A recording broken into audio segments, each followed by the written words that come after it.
At 3:33 a.m., Maria heard her name whispered through the radio, but the radio wasn't plugged in. The old radio had belonged to her grandfather.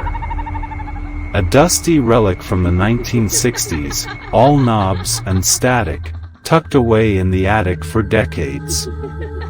Maria found it during a late spring cleaning session and, on a whim, brought it downstairs. It didn't work, at least, not properly. The dial spun aimlessly, the speaker hissed. But she liked its vintage look, and it gave her apartment a strange charm. A conversation piece. She placed it on the kitchen counter and forgot about it. Until one night, it turned itself on. It was 3:33 a.m., a soft crackling sound jolted her awake. The radio was buzzing, humming faintly. She wandered into the kitchen, confused, half asleep. Then she heard it. A voice. Low. Rough. Like it was buried under layers of static. Maria. She blinked, thinking she imagined it.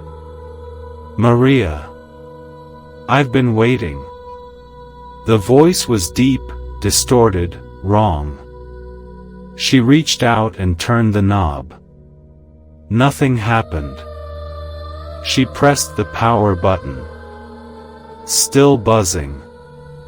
Unnerved, she yanked the plug from the wall. The radio stayed on. Maria. Now the voice was louder. More distorted.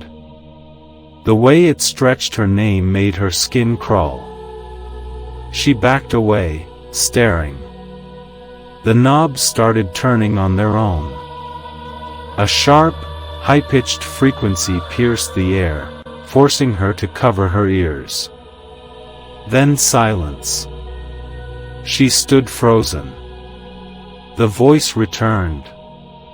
Clearer now. Closer. I'm coming to find you. The kitchen light flickered, and the room went black. Maria screamed. Fumbling in the dark, she ran to the hallway, slamming the door behind her. She didn't sleep that night. When the sun rose, she returned to the kitchen. The radio sat where she left it. Off. Silent. Unplugged. She took it outside and threw it in the dumpster. But the next morning, it was back. On the kitchen counter. Exactly where it had been before. Her fingers trembled as she touched it. It was warm. Hot, even. That night, she stayed at a friend's house. She didn't tell them everything, just said her apartment was creepy. They laughed it off. But as she settled into the guest bed, her phone buzzed. Unknown number. She opened the message. You can't run from static. She dropped the phone. Outside, in the distance, thunder rumbled. The following night, she returned home. Her apartment was dark. Quiet. The radio sat silently in the kitchen. But the moment she stepped inside, the door slammed shut behind her. The radio turned on. Maria. Now the voice echoed through the entire apartment, coming from nowhere and everywhere.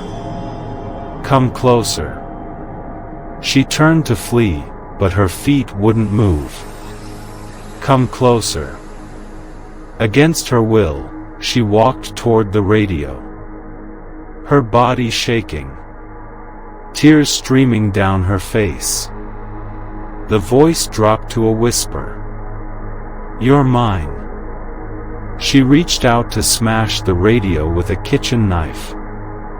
But the radio split open before she touched it. Not in pieces, but in space. A black void inside the machine, pulsing and alive. The voice spoke one final time. Joined the static. And pulled her in. The next morning, Maria's family came to check on her. They found the apartment locked from the inside. No signs of a break-in. No struggle. Only the radio, sitting on the counter, quietly playing a distorted voice. Maria. Maria. Maria. And in the reflection on the chrome dial. For just a moment, they thought they saw her face. Screaming. If your old radio starts calling your name, don't answer. And even if you unplug it, it still might find you. New horror stories every week. Subscribe now, before the static reaches you.